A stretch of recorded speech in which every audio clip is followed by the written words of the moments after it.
እንዴት ነህ ጓደኛዬ? ምን ነው የደካከመ ትመስላለህ። ሰላም አይደለህም እንዴ? ምን እባክህ፣ ዛሬ ግብር ለመክፈል ገቢዎች ሄጄ ስንት ሰዓት ተሰልፌ ተራ ሳይደርሰኝ ለነገ ተብሎ ይኸው ተመልሼ መጣሁ። ይሄማ ቀላል ነው። መፍትሄው እኮ ተገኝቷል። ምን አይነት መፍትሄ? ይኸውልህ ብርሃን ባንክ ብርሃን ኢታክስ የተሰኘ አገልግሎት ጀምሯል። ይህ አገልግሎት ከገቢዎች ሚኒስቴር ጋር በመተባበር የሚሰጥ አገልግሎት ስለሆነ የግብርህን የገቢዎች ሰነድ ቁጥር በመያዝ ከዚያ የብርሃን ባንክ ደንበኛ ከሆንክ ከፈለግ በሞባይል ባንክ አገልግሎት አሊያም በብርሃን ኢንተርኔት ባንክ አገልግሎት ግብርህን መክፈል ትችላለህ። የባንኩ ደንበኛ ካልሆንክ ደግሞ ወደ ቀረበ የብርሃን ባንክ ቅርንጫፍ ሄደህ ግብርህን መክፈል ነው። ዋው! ይሄማ ትልቅ የምስራች ነው። ቀኔን ነው ያበራኸው። አዎ፣ በብርሃን ባንክ ኢታክስ የግብር ክፍያ አገልግሎት ከረጃጅም ሰልፍ ድነው በፈለጉት ሰዓት በማንኛውም ቦታ ሆነው ግብርዎን መክፈል ይችላሉ። ብርሃን ኢታክስ ፈጣን የግብር መክፈያ አማራጭ። ብርሃን ባንክ፣ እንደ ስማችን ብርሃን ነው ስራችን። የሪያል ማድሪድን ጉዳይ እንመልከት። እንግዲህ ሪያል ማድሪድ የቀኝ መስመሩ ቦታ እጅግ እንደሳሳ ተመልክተናል። በብቃትም በጉዳትም እንግዲህ ተጫዋቾችን በዛ ስፍራ ላይ በተደጋጋሚ እያጣ ነው የሚገኘው።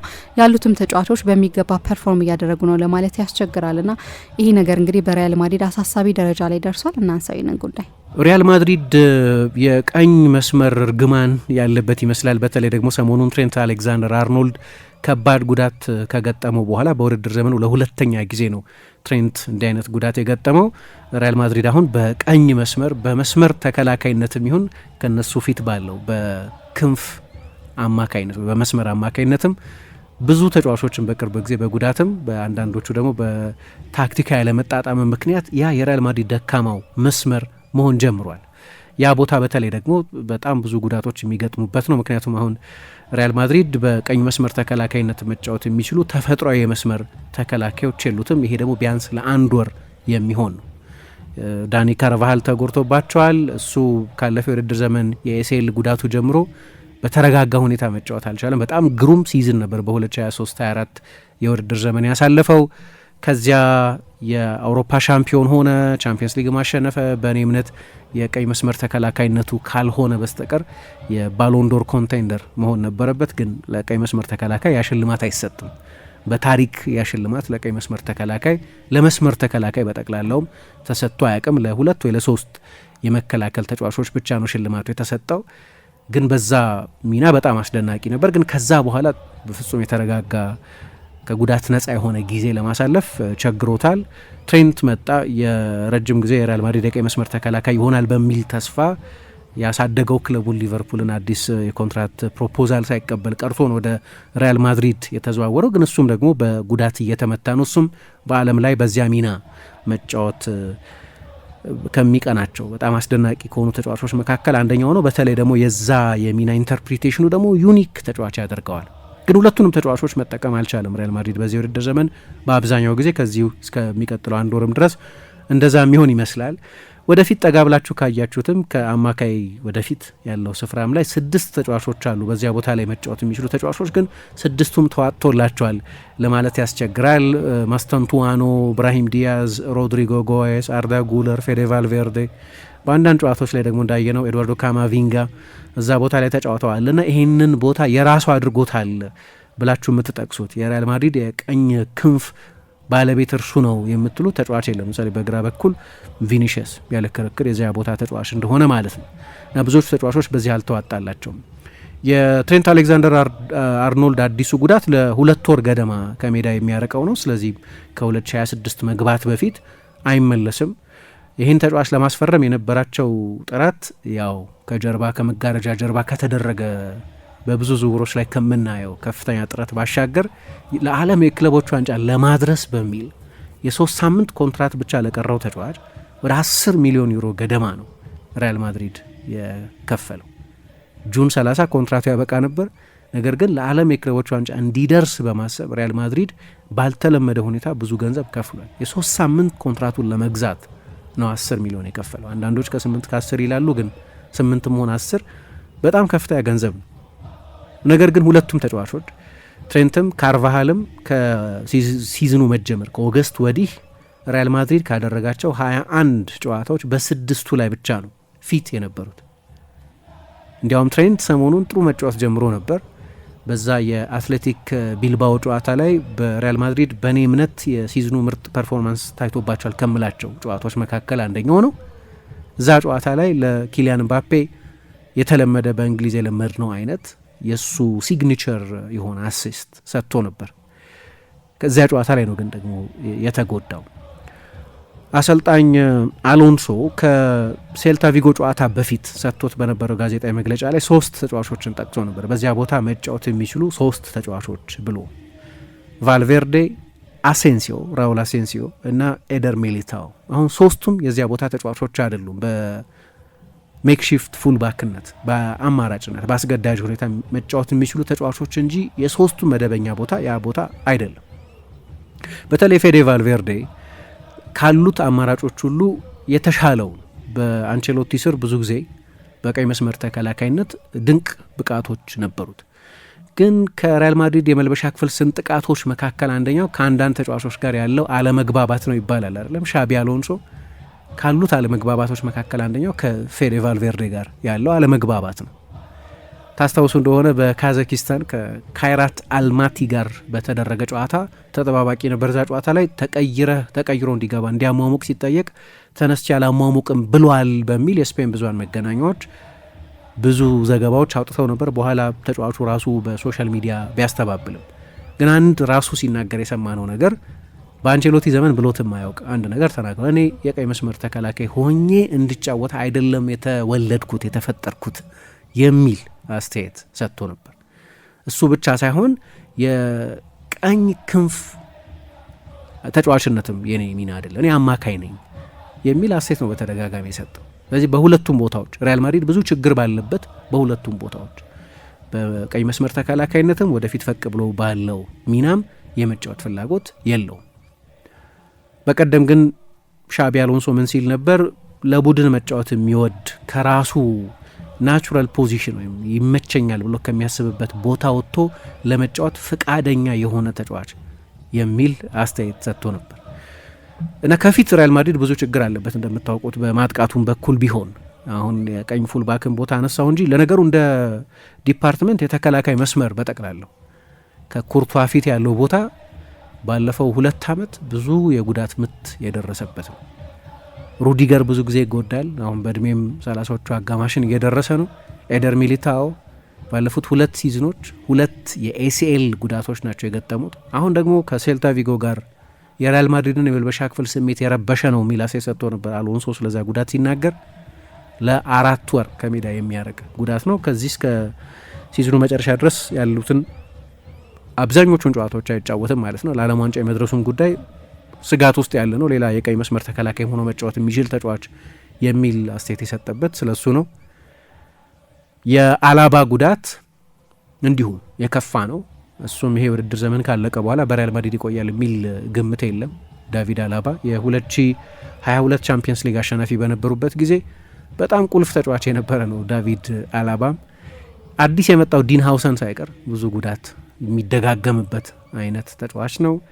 ራውል አሴንሲዮ አለ፣ እሱ ጉዳትም አለበት፣ ግን በአንዳንድ በጣም ወሳኝ በሆኑ አጋጣሚዎች ላይ የእርጋታ የብስለት የማቹሪቲ ችግር ያለበት ተጫዋች መሆኑ የሚታወቅ ነው። የፌርላንዲ ጉዳትም የግራ መስመር ተከላካይ ሆኖ መጫወት የሚችለው ተጫዋች የመሀል ተከላካይም በዚዳን ጊዜ ደግሞ በተወሰኑ አጋጣሚዎች የግራ እግር ተጫዋች ቢሆንም የቀይ መስመር ተከላካይ ሆኖ ይጫወት ነበር። እሱም እንደዚሁ ጉዳት የሚፈትነው ተጫዋች ነው። ስለዚህ እንደው እንደ ዲፓርትመንት በጠቅላላው የተከላካይ መስመሩ ችግር ያለበት ነው በሪያል ማድሪድ በፊትነስ በኩል። የቀይ መስመር ተከላካይ ብቻ አሁን እንደው የበለጠ አሳሳቢ ሆኖ አነሳሁት እንጂ እንደ ዲፓርትመንት በጣም ብዙ ጉዳት ያለበት ነው። ግን እንዳነሳሁት ወደፊት ተጠግተው በሚጫወቱት በቀኝ ክንፍ ተጫዋችነት በሚጫወቱት ተጫዋቾችም ላይ እሱ ላይ የቁጥር ችግር አይደለም ያለው። አሁን እዛ ቦታ ላይ መጫወት የሚችሉ ተጫዋቾች የሉትም ነው በቀኝ መስመር ተከላካይነት። ስለዚህ ከሌላ ቦታ የመሀል ተከላካይ የሆኑ ተጫዋቾችን በሴልታው ጨዋታ እንዳደረገው አሴንሲዮን ማጫወት፣ በሌሎች ጨዋታዎች ላይ እንዳደረገው አማካዩ ቫልቬርዴን እዛ ቦታ ላይ ማጫወት ከመደበኛ ቦታቸው ውጭ ማጫወት ተደርጎ ሊቆጠር ይችላል። በቀኝ መስመር በኩል መጫወት የሚችሉ ተጫዋቾች አሉ፣ ግን ጥሩ እየተጫወቱ አይደለም ነው ክርክሩ።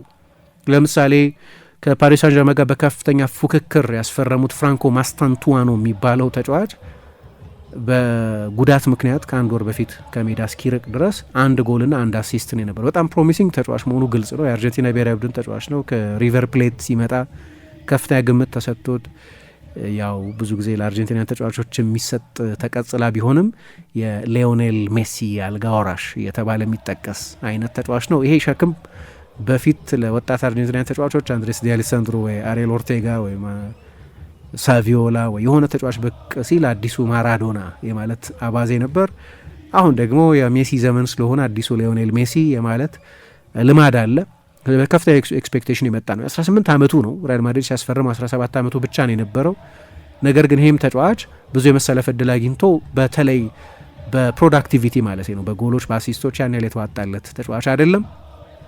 ሌላ እዛ ቦታ ላይ መጫወት የሚችለው ተጫዋች ሮድሪጎ ነው። ሮድሪጎ ራሱም በግራ በኩል መጫወት እንደሚፈልግ በተደጋጋሚ ተናግሯል። ሻቢ አሎንሶም እዛ ቦታ ላይ እንዲጫወት የሚመርጠው ተጫዋች ይመስላል።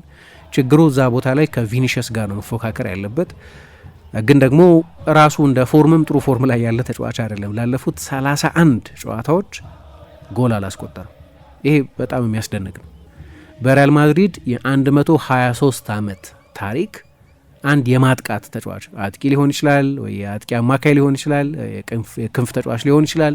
ማንም ተጫዋች ለ31 ጨዋታ ጎል ሳያስቆጠር ተጉዞ አያውቅም። ለመጨረሻ ጊዜ ባለፈው መጋቢት ነው ጎል ያስቆጠረው። ክረምትም ላይ ከብዙ ትልልቅ የእንግሊዝ ክለቦች ጋር ከሊቨርፑል ከአርሰናል አይነት ቡድኖች ጋር በዝውውር ስሙ ብዙ ሲነሳ እንደነበር እናስታውሳለን። በግራ በኩል ነው የሚጫወተው። በቀኝ በኩል አልፎ አልፎ አሰልጣኙ ይጠቀምበታል። የፎርም ችግር ያለበት ተጫዋች ነው። ከቪኒ ጋር ነው ግን ለቦታ የሚፎካከረው። እሱ ተክቶት ሲገባ ቪኒ ያኔ እንዴት እንዳመጸ ታስታውሳላችሁ። ስለዚህ ለአሰልጣኙ በጣም ከባድ የባላንሲንግ አክት ነው። ሁለቱንም ተጫዋቾች አንድ ላይ ማኗኗር ከባድ ሆኖበታል። ግን እሱ ሌላ ቀኝ በኩል ለመጫወት የሚችል ግን ኃይለኛ የፎርም ችግር ያለበት ተጫዋች ነው። አርዳ ጉለርም በማድሪድ ደርቢም በሴልታውም ጨዋታ እንዳየ ነው እዚያ ቦታ ላይ መጫወት ይችላል። ግን ካለፈው የውድድር ዘመን የሄታፌ ጨዋታ ይመስለኛል ከዛ ጊዜ ጀምሮ አሰልጣኝ አንቼሎቲም ደግሞ አሎንሶም ከተሾመ በኋላ የበለጠ ሴንትራል ቦታዎች ላይ ማጫወት ይመርጣሉ። ይህንን ተጫዋች ከኤምባፔ ጋር ያለው ኬሚስትሪ በጣም ግሩም ነው። 7 አሲስት ሰጥቷል። 7ቱንም ለአንድ ሰው ለኪሊያን ኤምባፔ ነው የሰጠው። ብራሂም ዲያዝ ሁልጊዜም እንደው እንደ ቤንች ኦፕሽን የሚቆጠር ተጫዋች ነው። ግን በዚህ ዓመት ብዙ የሚጠቀሱ 2 ፐርፎርማንሶች የነበሩ አይመስለኝም። ስለዚህ አሰልጣኝ አሎንሶ በዚያ ቦታ ላይ እንዲያውም ከማጥቃት ዝንባሌ የበለጠ የማጥቃት ዝንባሌ ካላቸው ተጫዋቾች ይልቅ አማካዮችን ሲጠቀም እናያለን። ለምሳሌ በኤል ክላሲኮ ላይ ካማቪንጋን እዛ ቦታ ላይ ተጠቅሟል። በታክቲካዊ መለኪያዎች በጣም ጥሩ የተጫወተበት ጨዋታ ነበር ማለት ይቻላል። በተለይ በመከላከል ባለው ትጋት የሪያል ማድሪድ ቀኝ ላይ ብዙ ኦቨርላፕ የሚያደርገው አሌሃንድሮ ባልዴ ወይም ማርከስ ራሽፎርድ ያሉበት ስፒዲ ተጫዋቾች ያሉበት ስለሆነ ለቀኝ መስመር ተከላካዩ በጣም ጥሩ ሽፋን የሰጠ ተጫዋች ነው። ግን ዘላቂ መፍትሄ አይመስልም። በተለይ በክሬቲቪቲው በኩል አሁን ባርሴሎና በፖሴሽን ረጅም ጊዜ ኳስ ተቆጣጥሮ የሚጫወት ቡድን ስለሆነ ሪያል ማድሪድ የበለጠ ትጉ ከኳስ ውጭ ከፍተኛው ፊዚካል አውትፑት ያለውን ተጫዋች መጠቀሙ የሚያስኬድ ሊመስል ይችላል። ነገር ግን በብዙዎቹ ጨዋታዎች ሪያል ማድሪድ የኳስ ቁጥጥር ብልጫ ስለሚወስድ የበለጠ ፈጣሪ ተጫዋች እንዲጠቀም የሚጠበቅበት ነው። ለአንዳንድ ትልልቅ ጨዋታዎች ሊሰራ ይችላል፣ ግን መደበኛ ሚና አይመስለኝም። ስለዚህ የካማቪንጋ ኤክስፐሪመንት ለአንዳንድ ትልልቅ ጨዋታዎች ሰርቷል። ባለፈው በአማካኝነትም ለነገሩ ከቢልባኦ ጋር ጥሩ ተጫውቶ ነበር። የግራ መስመር ተከላካይ ሆኖ መጫወት ይችላል። እንዲያውም በአንቸሎቲ ዘመን ብዙ ጊዜ የግራ መስመር ተከላካይ ሆኖ ይጫወት ነበር። የሪያል ማድሪድ ጓደኞቹ እንዲያውም ሲያሾፉበት ሊዛ ይሉት ነበር አሉ። ሊዛ ራዞ ዝነኛ ፈረንሳይ ግራ መስመር ፉልባክ ነበር። ፈረንሳይ የዓለም የአውሮፓ ሻምፒዮን በሆነችበት ጊዜ በ98 በ2000 የዚያ ቡድን አባል የነበረ የባየር ሚኒክ ተጫዋች የነበረ ነው ቪሴንቴ ሊዛራዙ። ስለዚህ ቢሸንቴ ሊዛራዙ ስለዚህ እዛ ቦታ ላይ መጫወት ይችላል። ግን አሰልጣኙ የበለጠ አማካዮችን እንደሚጠቀም የእሱ እዛ ቦታ ላይ መሰለፍ የሚያሳይ ነው። ማድሪድ በማጥቃቱ በኩል በጣም ግራ ዘመም ነው። እንዴት ቀኙ ደካማ እንደሆነ የሚያሳያችሁ ግን ባህሪያም ይመስለኛል። ምክንያቱም ምባፔም ቪኒሽስም ደግሞ ኦቨርላፕ ማድረግ የሚወዱት እንደ አልቫሮ ካሬራስ፣ ፍራን ጋርሲ አይነት ተጫዋቾች ያሉበት፣ ጁድ ቤሊንጋምን በዝንባሌ ወደ ግራ ማዘንበል የሚወድ አማካይ ነው። 40% የሪያል ማድሪድ ማጥቃት በግራ በኩል ነው። 31% ብቻ ነው በቀኝ በኩል የሚደረገው። ስለዚህ ኦልሞስት የ9 ፐርሰንቴጅ ፖይንት ልዩነት አለው። 28% ብቻ ነው በመሀል ላይ ሪያል ማድሪድ የሚያጠቃው። ለዚህ ነው እንደ አርዳ ጉለር አይነት ክሬቲቭ ተጫዋቾችን መሀል ላይ ማጫወት የሚፈልገው። አስታውሳለሁ ከአመት በፊት ገደማ አመት 2 አመት በፊት ሮድሪጎ የማድሪድ ማጥቃት ዲዛይን የተደረገው የግራ ክንፉን በዋና የማጥቃት መሳሪያነት ለመጠቀም ነው። ይሄ ግን አሁን ብቻ አይደለም ቆይቷል። የሚል አስተያየት ሰጥቶ ነበር። ምናልባት ይህንን ሲል እንደምታስታውሱት ክርስቲያኖ በኋላ በአብዛኛው የሳጥን ተጫዋች ሆኖ ከማጠናቀቁ በፊት ከግራ ክንፍ የሚነሳ የክንፍ ተጫዋች ነው የነበረው። ማርሴሎ ደግሞ ሪያል ማድሪድ ከነበሩት የክንፍ ተጫዋቾች በቀኝ በኩል በተለይ ከነበሩት የክንፍ ተጫዋቾች የበለጠ የሚያጠቃው የመስመር ተከላካይ ነበረው እሱ። የሪያል ማድሪድ ቢልዳፕም በራሞስ መነሻነት በግራ በኩል ወደ ግራ የሚያደላ የመሀል ተከላካይ ስለሆነ በዚያ በኩል ነው ይደረግ የነበረው። ጥቂት ወደ ኋላ የምንሄድ ከሆነ ሮቤርቶ ካርሎስ፣ ዚነዲን ዚዳን አይነቶቹም ተጫዋቾች ወደ ግራ የሚያደሉ ተጫዋቾች ነበሩና ይህንን አነሳና ሂስቶሪካሊም አለ በታሪክም ሪያል ማድሪድ በአብዛኛው ግራውን የበለጠ ለማጥቃት የሚጠቀም ቡድን ነው፣ ግራውን ፌቨር የሚያደርግ ቡድን ነው የሚል አስተያየት ሰጥቶ ነበር። ምናልባት እንግዲህ ይሄ የቡድኑ ተፈጥሯዊ ዝንባሌም ሊሆን ይችላል እንዲህ አይነት አስተያየት እንዲሰጥ ያደረገው። የአሁኑ ግን ከዚህም ውጭ ሌሎች ፕራግማቲክ ምክንያቶች አሉ። የጉዳቱ ነገር፣ አንዳንዶቹ ተጫዋቾች ደግሞ በዛ ሚና ጥሩ ለመጫወት የመቸገራቸው ነገር በሪያል ማድሪድ ቀኝ በኩል የሆነ እርግማን እንዳለ አይነት እንዲመስል አድርጓል። በተለይ ደግሞ በዚህ ዓመት የጉዳቶቹ መደጋገም፣ አንደኛም ሁለተኛም አማራጮቹ መጎዳታቸው ባለፉት ጥቂት ዓመታት ሉካስ ቫስኬዝን ሌላ መደበኛ ቦታው የክንፍ ተጫዋች የነበረን ተጫዋች የመስመር ተከላካይ በማድረግ ያንን ቦታ ለመሸፈን ሞክረው ነበር። ግን ባለፈው የውድድር ዘመን በተለይ በትልልቆቹ ጨዋታዎች ሉካስ ቫስኬዝ የሪያል ማድሪድ ደካማው ክፍል ዊክ ሊንክ ሆኖ እንደነበር አስታውሳለሁ። ከአርሰናል ጋር፣ ከባርሰሎና ጋር፣ በሌሎችም ትልልቅ ጨዋታዎች ላይ ካርቫሃል ሲዝኑን በሙሉ ስላልነበር ይሄኛው ተጫዋች ደግሞ ሲያጠቃ በጣም ጥሩ ተጫዋች ቢሆንም በመከላከል ግን የተዋጣለት ተጫዋች አይደለም። ከማጥቃት ሚና ነው ወደ መከላከል የበለጠ የመከላከል ኃላፊነትን በሚጠይቅ ሚና መጫወት ጀምሮ የነበረው። ስለዚህ አምናም ይሄው ችግር ነበር፣ ግን ላለፉት ዓመታትም የነበረ ችግር ነው። በተለይ ከካርቫሃል የፊትነስ ችግር በኋላ የሆነ ጊዜ አንዳንድ ዝውውሮች አድርገው አልሰራላቸውም። እዚያ ቦታ ላይ መጫወት የሚችሉ ተጫዋቾችን የባከኑ ተጫዋቾች ነበሩ፣ ወይም መጥተው ከካርቫሃል ጋር የተደረገውን ፉክክር ማሸነፍ የተሳናቸው ተጫዋቾች። ነገሩ ጥቂት ዓመታትን ወደ ኋላ የሚወስድ ይመስላል። ለአሁኑ ግን ቢያንስ ለአንድ ወር በትንሹ ሁለቱንም የክንፍ ተጫዋቾችን አይጠቀምም እና ከሪያል ማድሪድ በርካታ የሜዳ ውስጥ ችግሮች መካከል አንደኛው ይህ በቀኝ በኩል ያለ የጉዳቶችም የፎርምም ችግር ነው። እንዴት ነህ ጓደኛዬ? ምን ነው የደካከመ ትመስላለህ? ሰላም አይደለህም እንዴ? ምን እባክህ፣ ዛሬ ግብር ለመክፈል ገቢዎች ሄጄ ስንት ሰዓት ተሰልፌ ተራ ሳይደርሰኝ ለነገ ተብሎ ይኸው ተመልሼ መጣሁ። ይሄማ ቀላል ነው፣ መፍትሄው እኮ ተገኝቷል። ምን አይነት መፍትሄ? ይኸውልህ ብርሃን ባንክ ብርሃን ኢታክስ የተሰኘ አገልግሎት ጀምሯል። ይህ አገልግሎት ከገቢዎች ሚኒስቴር ጋር በመተባበር የሚሰጥ አገልግሎት ስለሆነ የግብርህን የገቢዎች ሰነድ ቁጥር በመያዝ ከዚያ የብርሃን ባንክ ደንበኛ ከሆንክ ከፈለግ በሞባይል ባንክ አገልግሎት አሊያም በብርሃን ኢንተርኔት ባንክ አገልግሎት ግብርህን መክፈል ትችላለህ። የባንኩ ደንበኛ ካልሆንክ ደግሞ ወደ ቀረበ የብርሃን ባንክ ቅርንጫፍ ሄደህ ግብርህን መክፈል ነው። ዋው! ይሄማ ትልቅ የምስራች ነው። ቀኔን ነው ያበራኸው። አዎ፣ በብርሃን ባንክ ኢታክስ የግብር ክፍያ አገልግሎት ከረጃጅም ሰልፍ ድነው በፈለጉት ሰዓት በማንኛውም ቦታ ሆነው ግብርዎን መክፈል ይችላሉ። ብርሃን ኢታክስ ፈጣን የግብር መክፈያ አማራጭ። ብርሃን ባንክ እንደ ስማችን ብርሃን ነው ስራችን።